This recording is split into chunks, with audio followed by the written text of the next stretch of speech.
BNP chairperson Begum Khaleda জিয়ার শারীরিক অবস্থার অবনতির ঘটনায় গভীর উদ্বেগ প্রকাশ করেছেন এমন একজন ব্যক্তি তার জন্য দোয়া করছেন, যেটি অনেকের কাছে মনে হতে পারে নাটক, মনে হতে পারে হাস্যকর, মনে হতে পারে আবার অনেকের কাছে বিষয়টি ভালো লাগতে পারে। দুদিকই আছে এবং সেই ব্যক্তিটি হচ্ছেন সাবেক প্রধানমন্ত্রী আওয়ামী লীগ সভানেত্রী শেখ হাসিনা। আবার অনেকে তার এই যে শুভ কামনা খালেদা জিয়ার প্রতি আমরা সত্যি সত্যি ধরে নিতে চাই, তিনি আন্তরিকতার সঙ্গে তার জন্য প্রার্থনা করছেন।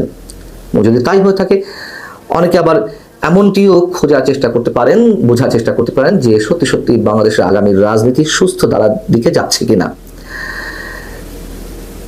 শেখ হাসিনা তার খালেদা জিয়ার জন্য গভীর উদ্বিগ্ন এমন খবর দিয়েছে ভারতের অন্যতম বার্তা সংস্থা IANS। তারা ইমেইলে শেখ হাসিনার একটি ইন্টারভিউ করেছে, যেটিকে তারা এক্সক্লুসিভ হিসেবে উল্লেখ করেছে। এক্সক্লুসিভ ইন্টারভিউ এর শিরোনাম দেওয়া হয়েছে gravely concern for Khaleda Zia says Bangladesh ex PM Sheikh Hasina, ব্র্যাকেটে লেখা IANS এক্সক্লুসিভ। এখন শেখ হাসিনার সম্পর্কে যেটি বলা হচ্ছে এখানে, যে তিনি তার দ্রুত সুস্থতা কামনা করেছেন, খালেদা জিয়ার বর্তমান সংকটাপন্ন শারীরিক অবস্থা এবং তিনি যেখানে চিকিৎসা নিচ্ছেন সেই হাসপাতালে নিরাপত্তা জোরদার করার বিষয়ে প্রশ্ন করা হলে শেখ হাসিনা বলেন, বেগম খালেদা জিয়া অসুস্থ হয়েছেন শুনে আমি অত্যন্ত উদ্বিগ্ন। আমি প্রার্থনা করি তিনি যাতে সুস্থ হয়ে উঠতে পারেন। তিনি যে উদ্বিগ্ন, তিনি খালেদা জিয়ার জন্য প্রার্থনা করছেন, আমি মন্তব্য করছিলাম যে এই বিষয়টি নেগেটিভ পজিটিভ বা অনেকে ক্রিটিকও করতে পারেন, যেভাবে ইচ্ছা নিতে পারেন, তার নিশ্চয়ই কারণ রয়েছে। কারণ হচ্ছে গত 54 বছরের ইতিহাসে, স্বাধীন বাংলাদেশের 54 বছরের ইতিহাসে এই দুজন মানুষ 30 বছরেরও বেশি সময় প্রধানমন্ত্রী হিসেবে দায়িত্ব পালন করেছেন, বাংলাদেশ রাষ্ট্রটিকে পরিচালনা করেছেন। কিন্তু তাদের মধ্যে একসময় এমন চরমতর বৈরী সম্পর্ক ছিল, যেটিকে নিয়ে বিদেশি গণমাধ্যম এমন হেডলাইনও করেছে, দুই বেগমের লড়াই, কটাক্ষ করে এমন মন্তব্য তারা করেছিল। আর খালেদা জিয়াকে চিকিৎসার জন্য বিদেশে নিতে অনুমতি চাওয়ার ক্ষেত্রে আমরা দেখেছি আওয়ামী লীগ সরকারের সময় অনেক ধরনের নাটক করা হয়েছে। শেখ হাসিনা সরকার অনুমতি দেয়নি, বরং খালেদা জিয়ার হাসপাতালে যাওয়া নিয়ে তিনি প্রকাশ্যে সংবাদ সম্মেলনও কটাক্ষ করেছেন। নিশ্চয় আপনাদের অনেকে মনে আছে যে তিনি মন্তব্য করেছিলেন, বয়স হয়েছে 80 ছুঁই, এত চিকিৎসার প্রয়োজন কেন, বাকিটুকু আর বললাম না। তো একজন রানিং প্রাইম মিনিস্টার আর একজন সাবেক প্রধানমন্ত্রী সম্পর্কে এই ধরনের মন্তব্য করেন কিভাবে, সেই সময় আমি নিজেও এর সমালোচনা করেছিলাম। আবার 75-এর পরে বাংলাদেশের ইতিহাসে যে পৈশাচিক বর্বরচিত নারকীয় ইতিহাস নির্মিত হলো এদেশে, আরজেস গ্রেনেড হামলা করে শেখ হাসিনাকে হত্যার ষড়যন্ত্র করা হয়েছিল এবং ষড়যন্ত্র বাস্তবায়ন করার চেষ্টা করা হয়েছিল, সেই ঘটনাকে কেন্দ্র করে খালেদা জিয়া যখন প্রধানমন্ত্রী, তখন তিনি সংসদে দাঁড়িয়ে কি মন্তব্য করেছিলেন সেটিও আমাদের মনে আছে। তিনি মন্তব্য করেছিলেন যে শেখ হাসিনা নিজে ভ্যানিটি ব্যাগে করে ওই বোমা নিয়ে সমাবেশ স্থলে গিয়েছেন, নিজের সমাবেশে নিজের লাইফকে রিস্কের মধ্যে রেখে বোমা হামলা করবেন। এই ধরনের মন্তব্য আমরা কোনো শিশু বা অন্য কারো কাছ থেকে আমরা আশা করতে পারি না। খালেদা জিয়া এই ধরনের মন্তব্য করেছিলেন। এখন শেখ হাসিনা শুভকামনা জানিয়েছেন, এটিকে আমরা অবশ্যই সাধুবাদ জানাই। কিন্তু এর মধ্যে দিয়ে বাংলাদেশের রাজনীতিতে সুবাতাসের কোনো লক্ষণ খুঁজে দেখার আমরা চেষ্টা করব কিনা, সেটি মূলত আলোচনার বিষয় হওয়ার কথা। সারা দেশের মানুষ যখন খালেদা জিয়ার জন্য প্রার্থনা করছেন, তখন শেখ হাসিনার এই দোয়াটুকু নিশ্চয়ই আমাদেরকে অনেক বেশি আশান্বিত করে তোলে সুস্থ রাজনৈতিক ধারা পুনঃপ্রবর্তনের জন্য। যদিও বিএনপির দাবি খালেদা জিয়া যে গভীর সংকটাপন্ন অবস্থায় রয়েছেন, জীবন মৃত্যুর সন্ধিক্ষণে রয়েছেন, এর জন্য আওয়ামী লীগ দায়ী। তার কারণ বলছিলাম, এটা তো সত্য কথা, আওয়ামী লীগের সময় তার সুচিকিৎসার জন্য বিদেশে নিয়ে যাওয়ার অনুমতি মেলেনি। তবে যাই হোক, একটি মন্তব্য আমি করতে চাই, সেটি হচ্ছে এদেশের অস্তিত্ব রক্ষার জন্য এদেশে অস্তিত্ব রক্ষার জন্য দেশে বিদেশি অনেক ধরনের ষড়যন্ত্রের বিরুদ্ধে বা জঙ্গিবাদ সাম্প্রদায়িকতার বিরুদ্ধে আমার বিশ্বাস একসময় এই দুটি দলকে একসাথেই রাজপথে নামতে হবে। এটি আমার দৃঢ় বিশ্বাস, আমার একান্ত ব্যক্তিগত ধারণা। সেই সময়টি যত দূরেই হোক কিংবা কাছের হোক। যে -2 ফর্মুলা, -4 ফর্মুলার কথা নানানভাবে শোনা যাচ্ছে, সেগুলোর একটা চেষ্টা রয়েছে, এ কথাও বিশ্বাস করি।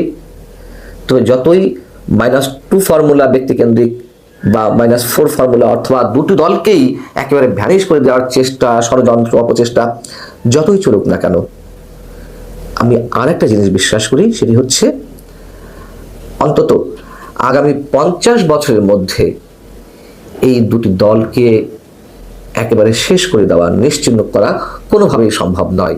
এই দুটি রাজনৈতিক দলের শেকড় দেশের প্রতিটি স্থানের প্রতিটি শেকড়ে এমনভাবে গ্রথিত যে সহজে এই দুই দলের যে সমর্থক গোষ্ঠী রয়েছে তাদেরকে অন্য কিছুতে আকৃষ্ট করা সম্ভব না। যতই এই দুই দল খারাপ কাজ করুক না কেন, এটি সম্ভব নয়। অতএব শেখ হাসিনা খালেদা জিয়ার জন্য তার ফিলিং যদি তিনি সত্যি সত্যি এভাবে প্রকাশ করে থাকেন, এটি আমাদের জন্য একটি সুখবর। আমরা এটিকে ইতিবাচক হিসেবে দেখতে চাই।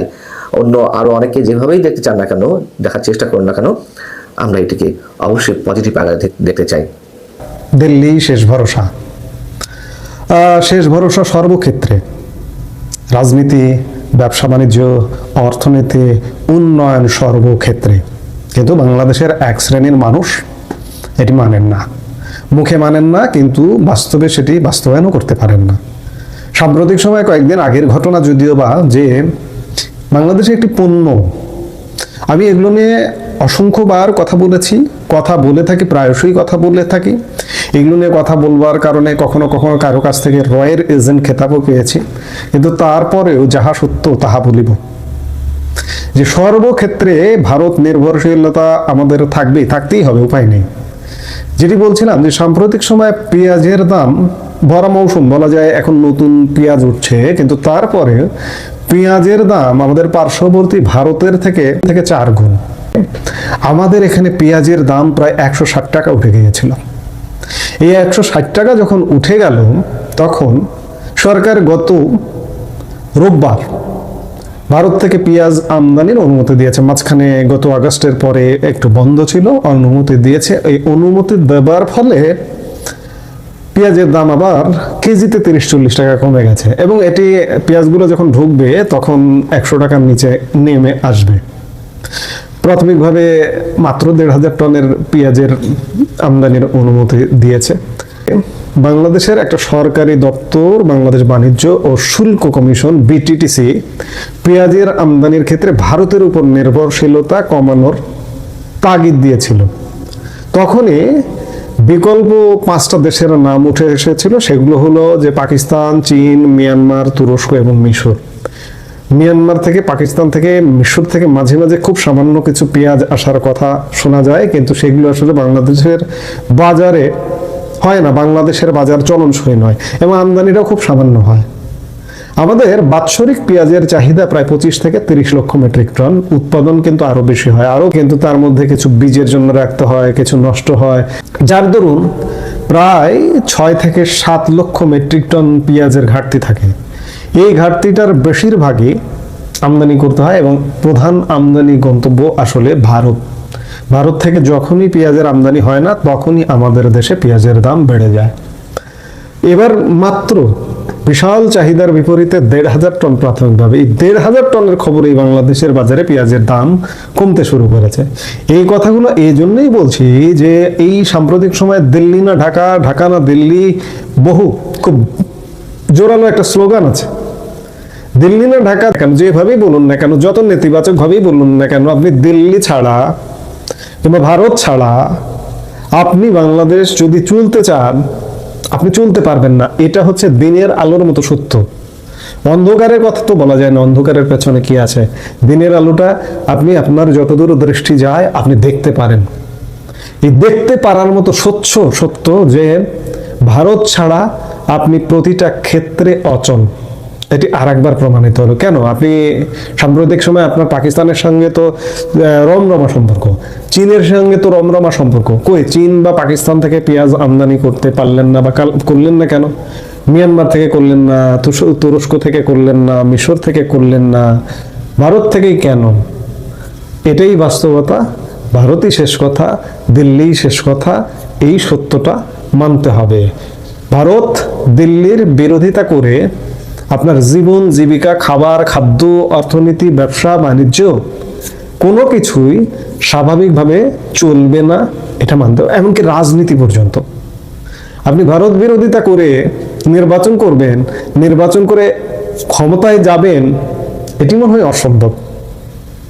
এই যে সাম্প্রতিক সময়েও ভারত বলছে বাংলাদেশের, তারা বারবার বলছে যে আমরা বাংলাদেশের ভালো চাই, বাংলাদেশের সাথে সংঘর্ষে জড়াতে চাই না, বাংলাদেশের গণতন্ত্রের পথে বাংলাদেশ ফিরে আসুক, বাংলাদেশে অবাধ নিরপেক্ষ একটা গ্রহণযোগ্য নির্বাচন হোক, বারবার বলছে। তাদের সব পর্যায়ের কর্মকর্তা, এমনকি পররাষ্ট্র মন্ত্রণালয়ের মুখপাত্র রণধীর জয়সওয়ালকে ধরে নেই যে আমরা সর্বনিম্ন পর্যায়ের, সর্বোচ্চ পর্যায়ে প্রধানমন্ত্রী নরেন্দ্র মোদী। এছাড়া আমি প্রায় বলে থাকি যে ভারতের পঞ্চপাণ্ডব, বিদেশমন্ত্রী এস জয়শঙ্কর, স্বরাষ্ট্রমন্ত্রী অমিত শাহ, কিংবা প্রতিরক্ষামন্ত্রী রাজনাথ সিং, জাতীয় নিরাপত্তা উপদেষ্টা অজিত দোভাল, আমরা তাদের কথাগুলোই তো বেশি বেশি পাই। তাদের প্রত্যেকের, এমনকি বিদেশ সচিব বিক্রম মিশ্রিও একাধিকবার বলেছেন যে বাংলাদেশে একটি অন্তর্ভুক্তমূলক নির্বাচন হতে হবে এবং সেই নির্বাচনটা সারা পৃথিবীতে গ্রহণযোগ্য নির্বাচন হতে হবে, তাহলেই ভারত সেটাকে স্বীকৃতি দেবে। আমি পেঁয়াজ থেকে রাজনীতি পর্যন্ত চলে গিয়েছি, কিন্তু এগুলোর কারণটা হচ্ছে যে আসলে দিল্লি শেষ কথা। দিল্লির বাইরে আমি যতই বলি যে আমি একটা স্বাধীন দেশ, অবশ্যই স্বাধীন দেশ, আমার স্বাধীনতায় তো হস্তক্ষেপ করেনি কখনো পর্যন্ত। বাংলাদেশে নানা রকম বয়ান নির্মাণ করা হয়, এই বয়ান নির্মাণ করা হয়, ভারতীয় পণ্যের বিরোধিতা করা হয়, ভারত বিরোধিতা করা হয়, আবার ভারতীয় পেঁয়াজ না হলে আপনার পেঁয়াজের দাম বেড়ে যায়, ভারতীয় মরিচ না হলে মরিচের দাম বেড়ে যায়, ভারতীয় আলু না এলে আপনার আলুর দাম বেড়ে যায়। আপনি সেই দেশের নাগরিক, আপনি সমানে ভারত বিরোধিতা করেন, তাহলে কি হয়? ভারতের চিকিৎসা ছাড়া আপনার জীবন চলে না। বারবার বলছি, আগে বলেছি, এখন বলছি, ভবিষ্যতেও বলবো যে বাংলাদেশের জন্য সর্বক্ষেত্রে দিল্লি শেষ ভরসা, এছাড়া উপায় নেই। আপাতত পেঁয়াজ খান, 160 টাকায় গেছে, 100 টাকার নিচে আসুক, তারপরে একটু চিন্তা করেন যে ভারত ছাড়া বাংলাদেশ যে কতটা অচল, এবং ভারত এটা যে কোনো মুহূর্তে দেখিয়েও দিতে পারে। বাংলাদেশের উপর অবরোধ আরোপ করে হাড়ে হাড়ে টের পাইয়ে দিতে পারে। ম্যাক্সিমাম 3 মাসের জন্য যদি একটা অবরোধ আরোপ করে যে সকল প্রকার সম্পর্ক বাংলাদেশের সাথে নিষিদ্ধ, বন্ধ, তাহলে বাঙ্গুরা যদি একটু অনুভব করতে পারে যে ভারত কতটা প্রয়োজনীয় বাংলাদেশের জন্য।